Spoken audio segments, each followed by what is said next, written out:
এর মধ্যে 25 জন নবীর কথা উল্লেখ করেছেন কুরআনুল কারীমের মধ্যে।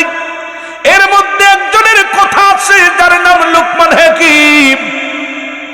উনি পৃথিবীর মধ্যে যে জমিনের মধ্যে সারা পৃথিবী তন্ন তন্ন করে ঘুরলো, দেখি মরণ থেকে বাঁচার কোনো উপায় আসেনি।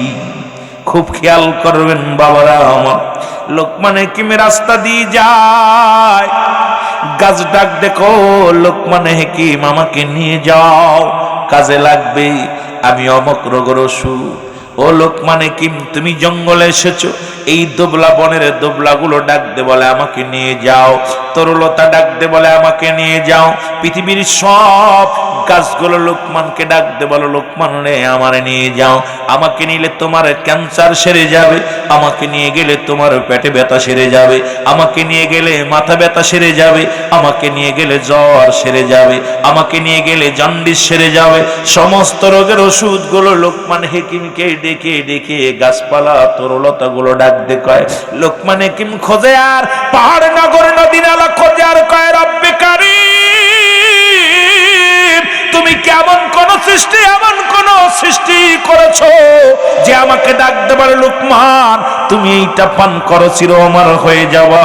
খোঁজার জন্য বড় পাগল হয়ে গেল, দেশ বিদেশ জঙ্গল মুসলমান শুনে নাও, তামাম পৃথিবীর জঙ্গলগুলো ঘুরিয়া ঘুরিয়া লোকমান হাকিম ঘুরতে ঘুরতে দিন কাটায় দিল। কোটে করে আর কাল্লা কখন পাই বসে আমার হর একটা গাছ যে আদম থেকে শুরু করে সব নবী তো বিদায় নিল। আরে আমি লোকমান আসলাম দুনিয়ার মধ্যে এমন কোন গাছের সন্ধান, এমন কোন ওষুধের সন্ধান তো যদি আমি পাইতাম যেটা পান করলে চির অমর হয়ে যাইতাম। সারা পৃথিবীর বন জঙ্গলে খুঁজতে খুঁজতে লোকমান অবশেষে ক্লান্ত হয়ে গেল, ক্লান্ত হয়ে গেল। লোকমান ডাক দে কয় রব্বে কারীম সব কাজটাই কে দেখে কথা কয়, কিন্তু আমার বাঁচার কোনো উপায়, বাঁচার কোনো উপায় দেখি না। এ দুনিয়ার মুসলমান শুনে নাও, যুবক বন্ধুরা আমার শোনো শোনো। অবশেষে লোকমান ডাক দে বলে ও আমার ছেলে শোনো, তুমি শোনো। লোকমানের ছেলেকে ডাক দে বলে বাবা একটা কথা তোমার উপদেশ দিয়ে যায়, এই উপদেশটা তুমি মনে রাখবা। আমি সারা পৃথিবী ঘুরলাম, কোথাও কোনো এই রোগের ওষুধ পাইলাম না মরণ থেকে বাঁচার, কারণ মরতেই হবে, এর মধ্যে কোনো সন্দেহ নাই নাই আসেনি। কুল্লু নাফসিন যায়কাতুল মাউত, এর থেকে বাঁচার কোনো উপায় নাই। জোরে বলেন ঠিক কি না? ঠিক। ওষুধ আছে, আছে ওষুধ। হয়তো 50 বছর 20 বছর বাঁচবেন বড় জোর, হয়তো আপনাকে আল্লাহ ভালো চিকিৎসার মাধ্যমে আল্লাহ হয়তো হায়াতের মধ্যে একটু বৃদ্ধি দিছে, 2-4 বছর বাঁচলেন। তা বলেন বাঁচবেন? ওসিলা হয়তো ওষুধের ওসিলায় ডাক্তার ওসিলায় আল্লাহ হয়তো কিছুদিন হায়াত রাখছে, দিল, বাড়ায় দিল, কিন্তু আপনাকে তো 2-4 বছর পরে 50 বছর পরে চিরগম ঘুমাইতে হবে। জোরে বলেন ঠিক কিনা? লোকমান হাকিম ডাক দিয়ে কয় বাচ্চা একটা উপদেশ তোমার দিয়ে যায়, পৃথিবীর মধ্যে তোমার গোপনীয়তা তোমার বিবিরে কোনোদিন বলবা না। ভালো করে শুনো, 2 নম্বর উপদেশ তোমার দিয়ে যায়, পৃথিবীর কোন নয়া বড় লোকের কাছ থেকে কোনোদিন ধার দিনা করবা না। 3 নম্বর উপদেশ তোমার দিয়ে যায়, কোন সরকারি কর্মকর্তার সঙ্গে আত্মীয়তা করবা না, সরকারি লোকের সাথে বন্ধুতাই করবা না। 3টি উপদেশ দিয়ে গেছে, কাম সারছে। কয়টা উপদেশ? বলিয়া কিছুদিন পরে লোকমান হাকিম দুনিয়ার মা ছেড়ে চলে গেল। ও যুবক, দুনিয়ার মা ছেড়ে কবর জগতে চলে গেল সন্তান, চিন্তা করে আব্বা জান 3টা উপদেশ দিয়ে গেল। এই 3টি উপদেশ আমার মানার দরকার, পৃথিবীর মধ্যে দরকার। আব্বার হাকিকতটা, আব্বা তো সারা পৃথিবী ঘুরিয়া মরণ থেকে বাঁচার চেষ্টা করলো, বাঁচা সম্ভব হলো না, ওষুধও পাইল না। 3টা হাকিকত বলে এগুলো আমি একটু যাই না বুঝা দেখি। উনি বাকি করলেন মাঠের মধ্যে যাইয়া একটা মুসলমান শুনে নাও, একটা বকরি বা ছাগল জবাই করলেন বা ভেড়া জবাই করলো, জবাই করিয়া বাস্তার মধ্যে ভরে নিয়ে মাথায় করে বাড়ি চলে আসলেন। বাড়ি ডাক দেখায়, বিবিরে সর্বনাশ, বড় সর্বনাশ করে ফেলেছি। বলে কি করেছো? একজনের সাথে আমার হট্টগোল ছিল, কথা কাটাকাটি করতে করতে এক পর্যায়ে তারে ঝেড়ে দিছি, মারা গেছে। এখন বাস্তার মধ্যে ভরে আনছি, তাড়াতাড়ি মাটি খড় এর পুঁতে রাখতে হবে জমিনের মধ্যে, মানুষ জেনে গেলে আমাকে জেলখানায় যেতে হবে। বিবিরে তাড়াতাড়ি দুজন মিলিয়া তারে কি করলেন, মাটির মধ্যে লুকিয়ে রাখলেন। এবার এক নয়া বড় লোকের কাছ থেকে কিছু ধার করলেন, টাকা নিলেন। প্রতিদিন আসে নয়া বড় লোক। মুসলমান দেখবেন গরিব যখন বড় লোক হয়ে যায়, ওর ধারণ, কথার ধারণ বদলে যায়, কথা চলার ধারণ বদলে যায়। মনে হয় ও যেন জীবনেও কোনোদিন গরিব ছিল না। ওর চলা চলতি, ওর ব্যবহার আচার সব পরিবর্তন হয়ে যায়। জোরে বলেন ঠিক কিনা? বিদেশে যায় কিছু কামাইছে, আসার পর সমাজের মানুষের সঙ্গে এমন ভাবে স্বভাব দেখায় আর চলাফেরা করে, মনে হয় জীবনে কোনোদিন গরিব ছিল না। জোরে বলে ঠিক কিনা? এর টাকার জন্য ও যুবক, টাকার জন্য সব শুরু করে দিল। লুকমান হাকিম, মুসলমান লুকমান হাকিমের ছেলে, এক কথায় কথায় একটা দা বা একটা অস্ত্র নিয়ে আসিয়া ওকে মারার জন্য আগে আসলো। বিবি কয়, স্বামীরে তুমি কোর মতো এরও খুন করে দিবা? কথা বোঝেন নাই? বউ কোথাছে স্বামী সর্বনাশ, একটার একবার খুন করে পুঁতিছেন, এটারও কি শেষ করে দিবে? এর মুসলমান ওই লোকটা তাড়াতাড়ি কয়, হ্যালো থানার পুলিশ প্রশাসন শোনো, আর লুকমানের ছেলে মানুষ হত্যা করে লুকিয়ে রাখছে ঘরের মধ্যে, তাড়াতাড়ি আয়ো। কথা বুঝছেন? প্রশাসনের লোকজন আইয়া, মুসলমান শুনে নাও, আইয়া লুকমানের ছেলের হাতের মধ্যে হ্যান্ডকাফ লাগাইয়া ডাক দে কয়, তুমি কি মানুষ হত্যা করেছো? বলে না। কি বলেছে? কয়েক বলেছে তোমার বিবি বলেছে। কয় সাক্ষী কে? বিবি বলেছে। কয় আমার সামনে বলেছে। যেই নয়া বড় লোক বলতেছে, হুজুর ওই উনার বিবি বলছে উনার ঘরের মধ্যে নাকি মানুষ লুকায় রাখছে, তাড়াতাড়ি দুজনকে গ্রেফতার করেছে। এইবার মাটি খুঁড়ে উঠায় দেখে রে মুসলমান একটা মুসলমান ভেড়া। ডাক দেখায়, আমার আব্বার কথা আমার বুঝতে আর বাকি না। এই দুনিয়ার জ্ঞানী গুণী যারা, বোর কাছে গোপন কথা বলো না রে ভাই, জোরে জোরে চিল্লায় বলো মারহাবা। আপনাকে মেয়েরা খেপে যাবে, বন্ড হুজুরে নিয়ে আসছে রে, এমনি স্বামীরা মিথ্যে কথা কয়, আবার কই থেকে হুজুরে নিয়ে আমাদের কাছে মিথ্যা কথা বলতে বলছে।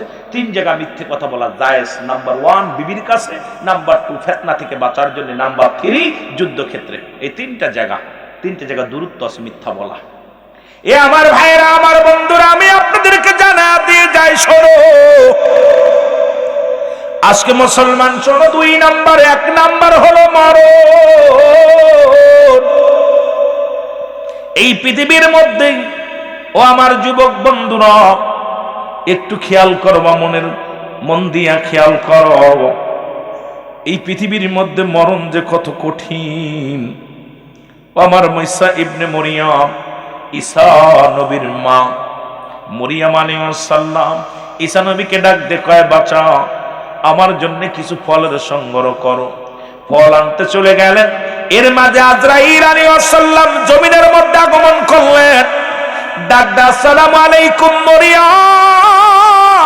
মরিয়ম মরিয়ম বলে, আলাইকুম আসসালাম, তুমি কে? বলে, মরিয়ম রে, আমি হইলাম আজরাইল। আল্লাহু আকবার। আজরাইল চলে এসেছে। মরিয়মকে, আজরাইল তুমি কেন আসছো? আমি কেন আইছি বোঝেন না? আমি পৃথিবীর মধ্যে ইমানদারের কাছে আসি সরাসরি, আর জাহান্নামীদের কাছে আমি সরাসরি আসি না। এমন এমন ভাব, আসমানে থাকে আমার মাথা, জমিনে থাকে আমার পা। সারা পৃথিবীর পানি যদি আমার মাথায় ঢেলে দেওয়া হয়, একটু পানি জমিনের মধ্যে গড়িয়ে পড়বে না। আমি এত বড় দানব, আর ওই জাহান্নামীদের জন্য আমি আসি না। তাকে এমন একটা ভাব দেখায়, দেখবেন ওই পায়খানার রাস্তা দিয়ে চান্ডা বাইর হয়, পায়খানা করে দেয়, প্রস্রাব করে দেয়, কান্দে নাক দিয়ে রক্ত বাইর হয়ে যায়, কঠিন মৃত্যু দেয়, তাদের কঠিন যন্ত্রণা দিয়ে মৃত্যু দেয় আমার বাবারা। কিন্তু ইমানদারের মৃত্যুটা হয় যেমন আটা গুলায় খামির বানায়া তার মধ্যে যেমন একটা চুল ফলে যেমন অনায়াসে টান্দে বাইর করে নিয়ে আসে, ইমানদারের মৃত্যুটা ঠিক তেমনি হয়। মা মরিয়ামের মৃত্যুটা ঠিক এমনি হয়েছে, ভালো করে খেয়াল করবেন। মরিয়াম আলাইহিস সালাম ডাক দিয়ে বলে, আজরাইল তুমি কেন আসছো? বলে আপনার রূহটা নেওয়ার জন্য আসি। মরিয়াম আলাইহিস সালাম বলে, আজরাইল একটু সময় দাও, আমার কলিজার টুকরা সন্তান, আমার বাজান বাজারে গিয়েছে রাইব, এই দুনিয়ার মধ্যে আমার ইসার কেউ নাই, আমি ছাড়া কেউ নাই, একটু সুযোগ দাও, একটু সুযোগ দাও রে, আমার কলিজার টুকরা আসুক। আজরাইল কয়, মরিয়াম রে, একটা সেকেন্ড আমি সময় দিতে পারবো না, তোমার সন্তানের জন্য আমি একটা মিনিট সময় দিতে পারবো না। রব্বে কারিম আমার হুকুম দিছে যে সময়ের মধ্যে আপনাকে নেওয়ার জন্য, একটা সেকেন্ড এর বেশি আমি দিতে পারবো না। মরিয়াম রে, প্রস্তুতি নাও মরণের জন্য। মরিয়াম বলে, আজরাইল নিলাম, প্রস্তুতি নিয়ে যাও। রূহটা বাইর হয়ে গেলেন মরিয়ামের। মরিয়াম আলাইহিস সালাম জমিনের মধ্যে পড়ে রইলেন। ঈসা আলাইহিস সালাম বাড়ি আসলেন, এসে দেখে মা চির ঘুমায়া গেছে। ডাকতে বলে, মা মা মা, কোনো কথা বলে না, বুঝতে আর বাকি নাই। ডাকতে বলে, রব্বে কারিম আমার মাকে তুমি নিয়ে গেলা, আমি কার কাছে মনের দুঃখ বলবো, কষ্ট বলবো রে আমার আল্লাহ রব্বুল আলামিন। তুমি তো আমাকে মরণের জিন্দা বানানোর ক্ষমতা দিছো গো, একটু সুযোগ দাও, আমি জানো আমার মায়ের সঙ্গে কথা বলতে পারি, একটু জীবিত বানাইয়া। সঙ্গে সঙ্গে মরিয়াম আলাইহিস সালামকে মা বলে ডাক দেয় ঈসা আলাইহিস সালাম। সঙ্গে সঙ্গে মা মরিয়ামের ঘুম ভেঙে গেছে, লাফ মেরে উঠে বলে, বাবা ঈসা আইছো তুমি? কই মা আমি আইছি রে মা।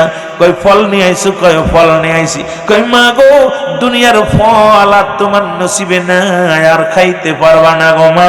মা ও মা শুনে নাও, এই পৃথিবীর মধ্যে আমার যুবকেরা যারা মা হারায় ফেলেছো, এর মায়ের লাশটা কত বাড়ি রে।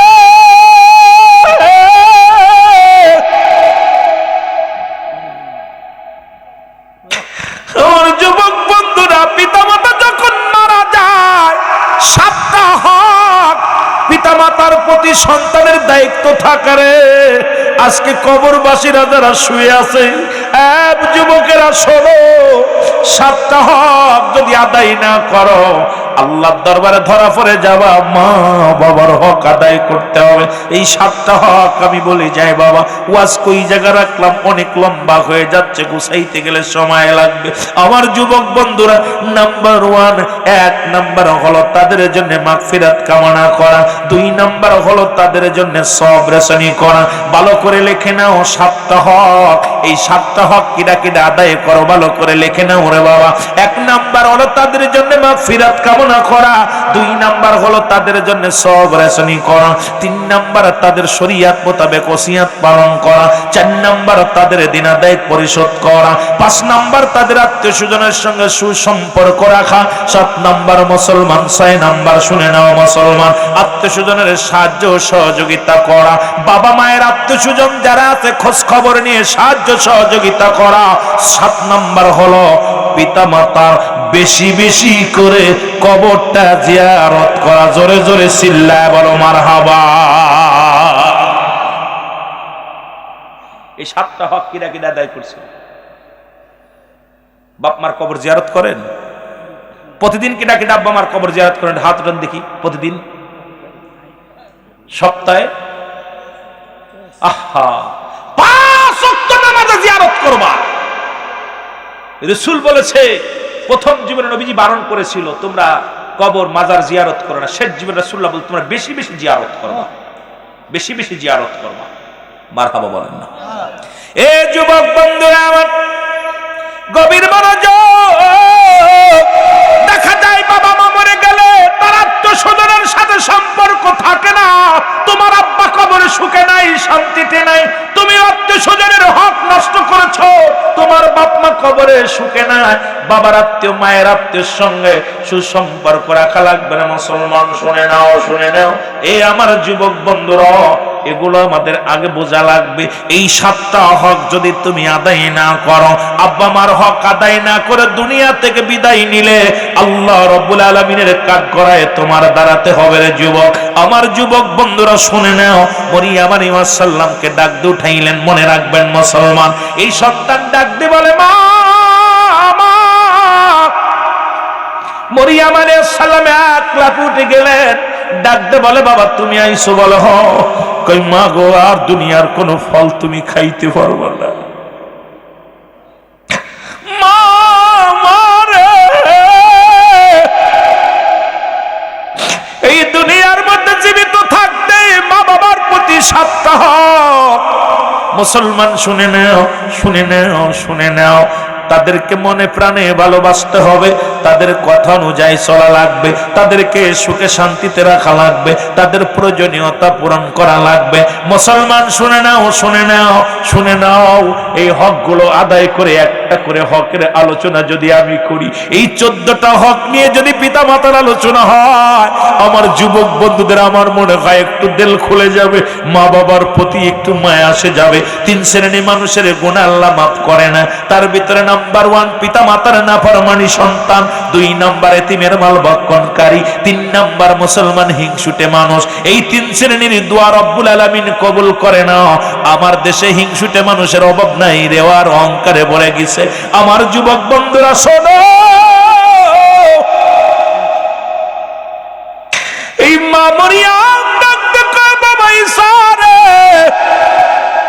আর মরিয়ম আলাইহিস সালাম যখন ডাক দিতে সন্তান ডাকতে বলে মা মা মা। আগে বলো তোমার রূহটা কেমনে বাইর হয়েছে মাগো? ডাকতে বলে বাবা ঈসা, এই রূহটা পৃথিবীর মধ্যে আমার মন বলে আমি জীবিত অবস্থায় আমার গায়ের চামড়াটা কেসিরে নিয়ে গেছে। এত কষ্ট অনুভব হয়েছে রে বাবা, তোর দুনিয়ায় আনার যখন আসির তখন এত কষ্ট হই নাই। আল্লাহ ডাক দেখায় আজরাইল তাড়াতাড়ি যারে আমার বন্দি সারে জানায় তার মাল্লাকে কি রূপ ব্যবহার করেছো। জিবরিল আমিন হাজির হয়ে বলে আসসালামু আলাইকুম নবী ঈসা। ওয়ালাইকুম আসসালাম। আগে বলো আমার মার রূহটা তুমি কেমনে বাইর করেছো? ডাক দে কয় হুজুর, পৃথিবীর মধ্যে ইমানদারের রূহটা শুধু বাইর করার জন্য আসি, যাদের জন্য আল্লাহ রাখছে। আল্লাহ বলে উইদ্দাতুল লিল মুমিনিন। আল্লাহ কয় মুমিনদের জন্য, মুত্তাকিনদের জন্য আমি আল্লাহ প্রস্তুতি করে রাখছি 8টা জান্নাত। এই জান্নাতি যাদের জানটা কবজ করি আমি, শুনে নাও। এই জানটা যাদের বাইর করে নেই, শুনে নাও মুসলমান, শুনে নাও। এই পৃথিবীর মধ্যে মায়ের বুকে দুধ খাইতে খাইতে সন্তান যেমনি ঘুমিয়ে যায়, আপনার মায়ের রূহটা এমনি নিছি। এই পৃথিবীর মধ্যে আপনার মায়ের মাথার উপরে শুধু হাত খাড়া রেখেছিলাম। মা মরিয়ম একটা চিৎকার মেরে বলে বাবা ঈসা, এই মৃত্যু যদি এত কঠিন হয়, এই মৃত্যু যদি এত কঠিন হয় রে বাবা, যাদের মৃত্যুকালে পায়খানা করে দেয়, যারা মৃত্যুকালে প্রস্রাব করে দেয়, যারা মরণের সময় চোখ বড় হয়ে যায়, যাদের মরণের সময় জিহ্বা বড় হয়ে যায়, তাদের মরণটা কত কঠিন হয়। জোরে জোরে চিল্লায় বল আল্লাহু আকবার। বাবা ঈসা, এই সহজ মৃত্যু যদি এত কঠিন হয়, যাদের মরণের সময় পায়খানা প্রস্রাব করে দেয়, যাদের এত কষ্ট দেয়, রক ছিঁড়ে যায়, একটা অঙ্গ বেঁকা হয়ে যায়, তাদের কত কষ্ট হয়। আমার ভাইরা, এ মুসলমান, 1 নাম্বার হলো মানুষের মরণ, 2 নাম্বার হলো কবর। কবর বলতে বোঝায় মানুষের মৃত্যুর পর থেকে শুরু করে কিয়ামত পর্যন্ত জগৎটাকে বলা হয় কবরের জগৎ। আমার বাবারা, আজকে যারা হাঙ্গর কুমিরে খাইলো, তাদের কবর কোথায়? যারা আগুনে পোড়াইয়া দিল তাদের কবর কোথায়? মানব দেহের মধ্যে সার্চ করে পৃথিবীর মানুষ গবেষণা করে একটি হাড্ডি পেয়েছে মানুষের দেহের মধ্যে, যেটা আগুনে পড়ে না, কোনো অ্যাসিডে পড়ে না, মাটিতে তারে খায় না। এমন একটা আল্লাহ রাব্বুল আলামিন এমন একটা হাড্ডি মানুষের দেহের মধ্যে রাখছে। দেখবেন মানুষ হিন্দুরা যখন শ্মশানে নিয়ে মানুষগুলো পোড়ায়, সারাদিন পোড়ায়া অবশেষে ক্ষান্ত হইয়া একটি টুকরা গোস্ত মাটির নিচেই লুকিয়ে রাখে রে মুসলমান। এই হাতটা প্রতিটা মানুষের মুসলমান পিছনের পায়খানার রাস্তার উপরে 3 তিয়ারা বলা হয়। এই হাড্ডি পৃথিবীর কোনো আগুন দিয়ে পোড়ানো সম্ভব নয়, পৃথিবীর কোনো অ্যাসিড দিয়ে পোড়ানো সম্ভব নয়। এই হাড্ডিগুলো পৃথিবীর যে প্রান্ত থেকে থাকবে, কিয়ামতের ময়দানে সেদিন উত্তোলন হয়ে যাবে রে আমার বাবারা। কিয়ামত পর্যন্ত যদি যেতে পারি আলোচনা বুঝতে পারবেন, আর যদি যেতে না পারি তো বোঝানো সম্ভব নয় রে বাবা। 2 নাম্বার হলো মানুষের কবর। ও নিষ্ঠুর কবর, আমরা বেঁচে থাকতে নিলাম না তোর খবর।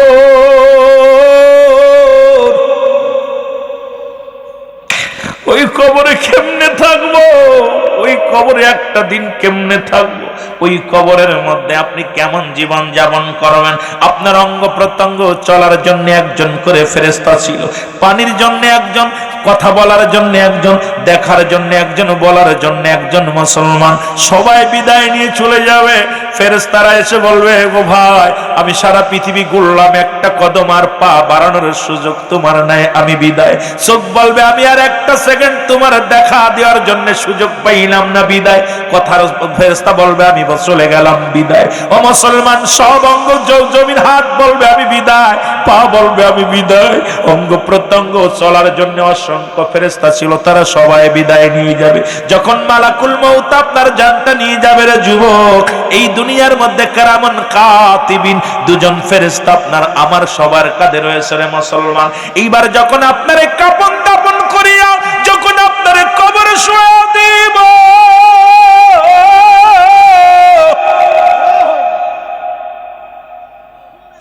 এই কবরের ভিতরে একজন ফেরেশতা আসবে, তার নাম হলো নুমান ফেরেশতা।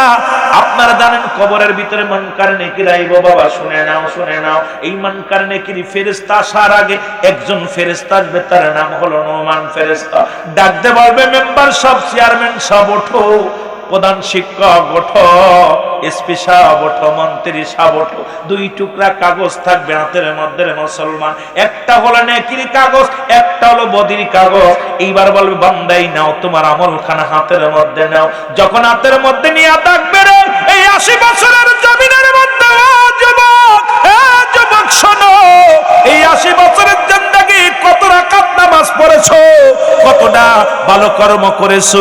আজকে যে মাহফিলটা তোমরা যারা সাজাইলা, রব্বে কারিমের দরবারে বিশাল উপহার তোমরা পাবা বাবা। এটা রিয়াজুল জান্নাহ বেহেশতের বাগান। এটা যারা বিদ্রোহী করবে কিয়ামতের ময়দানে কঠিন আযাবের সম্মুখীন হয়ে যাবে। পৃথিবীর মধ্যে ভালো কাজে যারা তোমরা অগ্রসর হইলা বাবা, তোমাদের কপাল ভালো।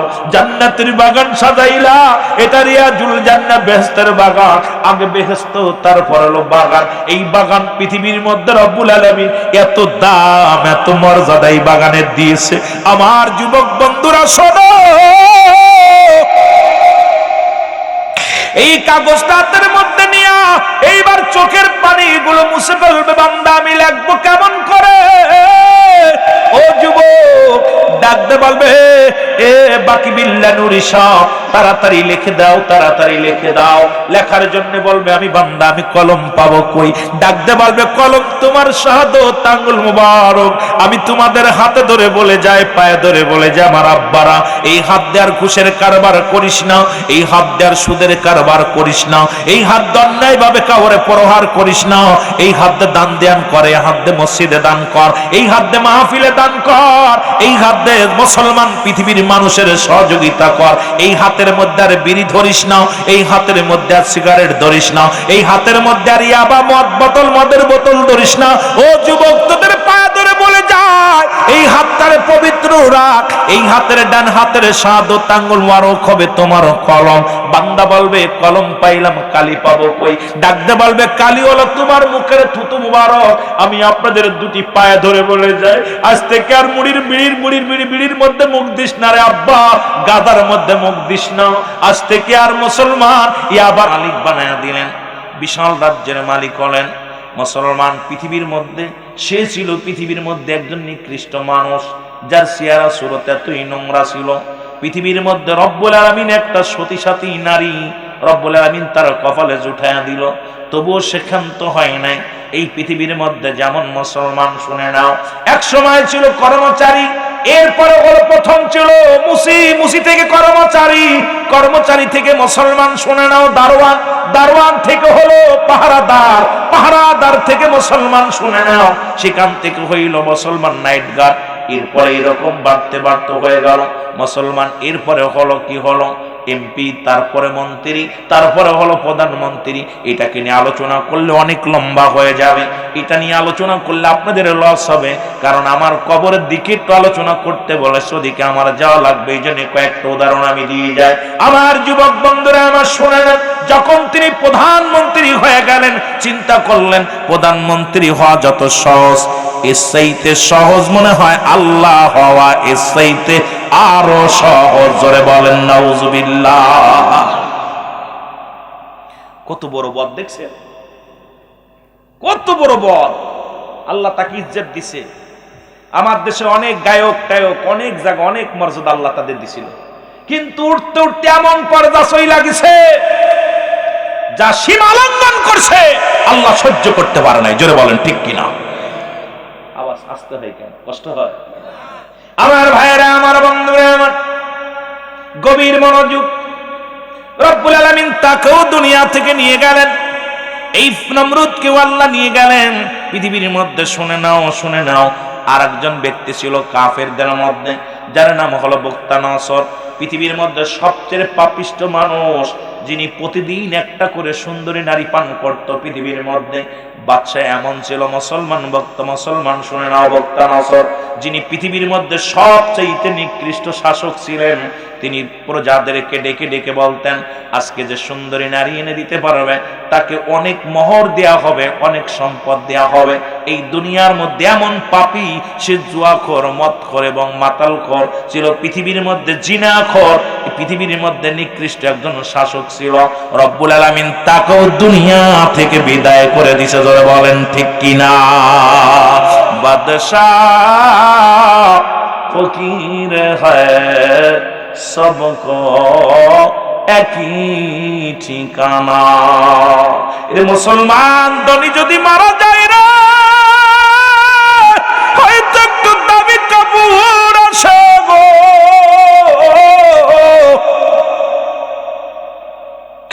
গরিব যদি মারা যায় হয়তো একটা নরমাল কাপড় আসে রে, কিন্তু সবার জন্য একটা কবর। তাই তো বাদশা সেকেন্দার ডাকতে বলো, হুজুরে শুনে নাও, যেদিন আমি মারা যাব, শুনে নাও, আমি মৃত্যুর পরে আমার হাত দুইটা কাফনের কাপড়ের বাইরে রেখে দিবা। বাদশা সেকেন্দার ডাকতে বলে, হুজুরে আমি যেদিন মারা যাব, কাফনের মধ্যে আমার মুরাইবা, হাত দুটি বাইরে রেখে দিবা। হুজুর বলে, হুজুর আপনি এমন মানুষের কাছে কর আদায় করতেন, এখন যদি আপনার হাত দুটি বাইরে রাখি, মানুষ বলবে বাদশা সেকেন্দার মরার পরও কর চায়, মানুষের কাছে কর চায়। হুজুর মানুষ কি বলবে? বাদশা সেকেন্দার বলে, হুজুর রে, দুনিয়ার মানুষকে বুঝায়া দিও আমার ধন সম্পদের অভাব নাই, বাড়ির অভাব নাই, গাড়ির অভাব নাই, নারীর অভাব নাই। আমি বাদশা সেকেন্দার এই দুনিয়ার মধ্যে শূন্য হাতে এসেছিলাম, শূন্য হাতে বিদায় নিলাম। এই দুনিয়ার মধ্যে আমি কিচ্ছু নিয়ে গেলাম না, এই পৃথিবীর মধ্যে এসেছিলাম, আমি শূন্য হাতে এসেছিলাম গো। আবার বিদায়ের সময় আমাকে সুন্নতে সবাই বিদায় করে দিল। এটা দেখে যেন মানসিক প্রয়োজন করতে পারে মুসলমান, শুনে নাও, আজকে বাংলাদেশের কত মন্ত্রী মুসলমান, ওই যে আমাদের ইরশাদ সাহেব ছিল উনিও চলে গেছেন, কত মন্ত্রী চলে গেছেন মুসলমান। শুনে নাও, একসময় রাষ্ট্রনায়ক মুজিবুর রহমান সাহেব ছিলেন মুসলমান, বঙ্গবন্ধু ছিলেন উনিও চলে গেছে, জিয়াউর রহমান সাহেব চলে গেছেন, খালেদা জিয়া চলে গেল। আমার কখন যেন ডাক এসে যাবে রে ভাই, এই দুনিয়ার মধ্যে থাকবো না। কিসের এত মস্তানি, কিসের এত ক্ষমতা? রব্বুল আলামিন ডাক দে বলেন কুল্লু মান আলাইহা ফান। এ দুনিয়ার মুসলমান শুনে নাও, আল্লাহ রাব্বুল আলামিন ডাক দে বলে দুনিয়ার মানুষ শোনো,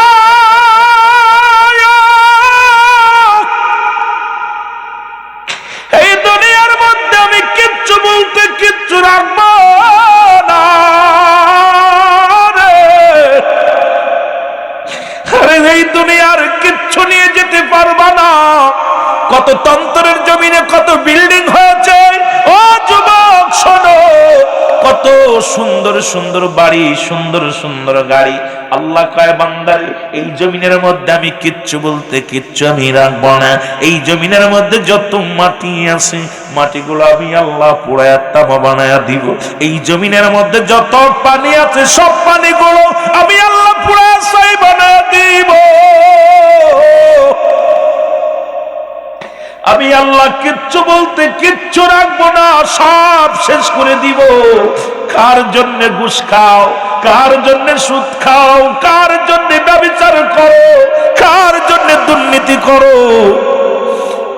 আজকে 10,000 টাকা সুদের টাকা নিয়ে বিবির হাতে দিয়া বলবা, বিবির এইটা আমি সুদ আনছি, এটা আমি ঘুষ আনছি, নাও। বিবি নেবে কি নেবে না? বিবি নিবে। টাকা দেখলে তোমাকে বোতলো হা করে বউ নিবে। এবার বলবেন বিবিরে, ওই যত পাপ আছে পাপের ভাগটা তুমিও অর্ধেক আমিও অর্ধেক। বিবি কয় তোমার টাকা নিতে পারি, পাপের ভাগটা নিব না। ছেলে বলবে তোমার টাকা নিব, পাপের ভাগটা নিব না। মেয়ে বলবে পাপের ভাগটা নিব না, টাকা নিব, সম্পদ নিব, পাপের ভাগটা নিব না।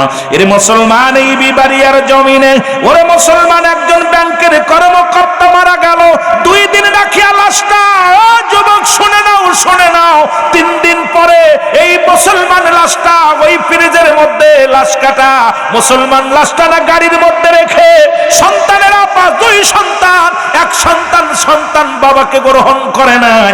বড় ছেলে কয় আমার জমিতে বাবার লাশ দাফন হবে না। ছোট ছেলে কয় লাশ আমার জমিনে দাফন হবে না। তাদেরকে ডাকা হলো। এই বিবাড়িয়ার জমিনের কথা শুনে নেন মুসলমান, শুনে না।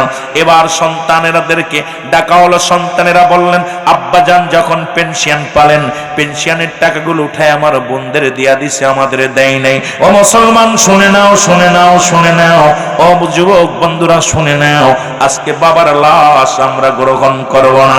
আইরে এমন জীবন গঠন করেছো তুমি, তোমার জীবনটা বড় বরবাদ। ও যুবক, তুমি এমন জীবন গঠন করেছো, তোমার লাশটা পর্যন্ত কেউ নিতে চাই না। আজকে কিসের এত মস্তানি করো, কিসের এত দাম দেখাও, কিসের এত দাম্ভিক? পৃথিবীর মধ্যে তুমি মারা গেলে তোমার লাশটা খাবে পোকায়, তোমার ধন সম্পদ খাবে লোকে, তোমার ধন সম্পদ খাবে লোকে, তোমার দেহ খাবে পোকে। ঠিক। ধন সম্পদ সব লোক বাগাবাগি করে নিবে, দেহ ডাক পোকা মাকড়ে বাক করে খাবে। জোরে বলেন ঠিক কিনা? একটু মহব্বতের সঙ্গে দুরূদ শরীফ আল্লাহুম্মা সাল্লি আলা সাইয়্যিদিনা মুহাম্মদ এর নবীনা শাফিয়ানা। আরো জোরে বলেন আল্লাহুম্মা সাল্লি আলা সাইয়্যিদিনা এর নবীনা শাফিয়ানা। আদম যখন মাটি পানি মরণ বীজে খোদা রাসূল, আদম যখন মাটি পানি মরণ বীজে খোদা রাসূল, তার উপরে পড়েন দুরূদ, তার উপরে পড়েন দুরূদ আল্লাহ ফেরেশতা কুল। আল্লাহুম্মা সাল্লি আলা, জোরে জোরে, নবীনা শাফিয়ানা। আল্লাহুম্মা সাল্লি আলা সাইয়্যিদিনা নবিয়িনা শাফিয়ানা উড়ে যাও রে রাতের হাওয়া যাও রে উড়ে মদিনায় উড়ে যাও রে রাতের হাওয়া যাও রে উড়ে মদিনায় এ গোলামের সালাম খানি এই গোলামের সালাম খানি পৌঁছাই দিও মদিনায় আল্লাহুম্মা নবিয়িনা শাফিয়ানা আকাশ কান্দে বাতাস কান্দে কান্দে বিবি ফাতিমা আকাশ কান্দে বাতাস কান্দে কান্দে বিবি ফাতিমা জমিন আসমান কান্দে জমিন আসমান কান্দে কান্দে সোনার মদিনা আল্লাহুম্মা সাল্লি আলা সাইয়্যিদিনা মুহাম্মদ নাবিয়ানা শাফিয়ানা এ দুনিয়ার মুসলমান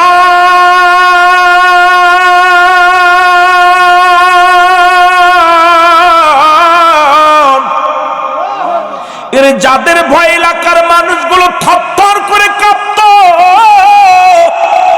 আজকে তাদের কবরের উপরে দিয়ে কুত্তা শেলে পায়খানা করে কবর থেকে খেদানোর মতো ক্ষমতা আল্লাহ দেয় নাই যাদের ভয় এলাকার মানুষগুলো থরথর করে কাঁপত তাদের কবর উপরে দিয়ে গরু ছাগলে ঘাস খায় খেদানোর মতো ক্ষমতা নাই এই নেতা এই মন্ত্রী এই এমপি তোর যদি কবর থেকে কুত্তা শেল খেদানোর মতো ক্ষমতা তোর না থাকে গরু ছাগল খেদানোর মতো ক্ষমতা যদি না থাকে কিসের এত দাম কিসের এত অহংকার কিসের এত জমিদারি সব ছেড়ে চলে যেতে হবে জোরে জোরে চিল্লায় বলেন ঠিক কিনা ও আমার ভাইরা আমার বন্ধুরা আমার পৃথিবীর মধ্যে তিনটা বিপদ নাম্বার ওয়ান হলো মানুষের মরণ নাম্বার 2 হলো কবর নাম্বার 3 হলো কিয়ামতের ময়দান আমার ভাই কবরের বিষয়েও কিছু বলছে আবার মা বাবাকে নিয়েও একটু কথা বলেছে ভাইরা আমার মুফতি সাহেব বাকিবিল্লাহ নুরি সাহেব উনি মুসলমান মা বাবাকে নিয়েও সামান্য একটু কথা বলেছে এবং মুসলমান শুনে নাও কবরবাসীদের স্মরণে একটু কথা বলেছে তিনটা বিপদ নাম্বার 1 হলো মানুষের মরণ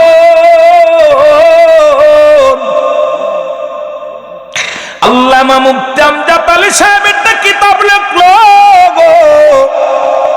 মানুষের যখন সাধারণ মৃত্যু হয় 70টা তাজা উটের গায়ের চামড়া জবাই না করিয়া উল্টো দিকে টান দিয়া লবণ আর মরিচ লাগা দিলে যতটুকু যন্ত্রণা হয়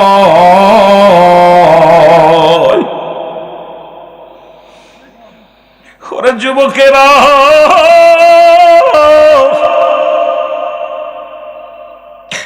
এর চাইতে 70 গুণ যন্ত্রণা হলো একটা সাধারণ মৃত্যু এখন আমরা যারা মরণের সময় পায়খানা করে দিই আমরা যারা মরণের সময় প্রস্রাব করে দিই আমরা যারা মরণের সময় মুসলমান শুনে নাও জিহ্বাটা বড় হয়ে যায় মরণের সময় চোখ দুটি বড় বড় হয়ে যায় তাদের মরণটা কত কঠিন হয় জোরে জোরে চিল্লায় বলা যাবে না আল্লাহু আকবার আমার মরণ আসিবে কখন কেউ তো জানে না চাইছিলাম না গজল গাইতে গজল গাইলেই টাইম শেষ কারণ বায়ু গাইছে না আমার মরণ আসিবে কখন কেউ তো জানি না এ আমি চলে যাব তোমরা আমায় না আমি চলে যাব তোমরা আমায় না আমার মরণ আসিবে কখন কেউ টাকা পয়সা দালান কোটা যাহা করেছি সব কিছু ফেলাইয়া আজি একাই চলেছি আমি সব কিছু ফেলাইয়া আজি আমি যাবার বেলায় ভেবে দেখি আমার কেহ নাই আমি যাবার বেলায় নাই, আমার মরণ আসিবে কখন কেউ তো জানি না, আমার মরণ এই দুনিয়ার মুসলমান শুনে নাও, কখন যেন মালাকুল মউত চলে আসবে গো।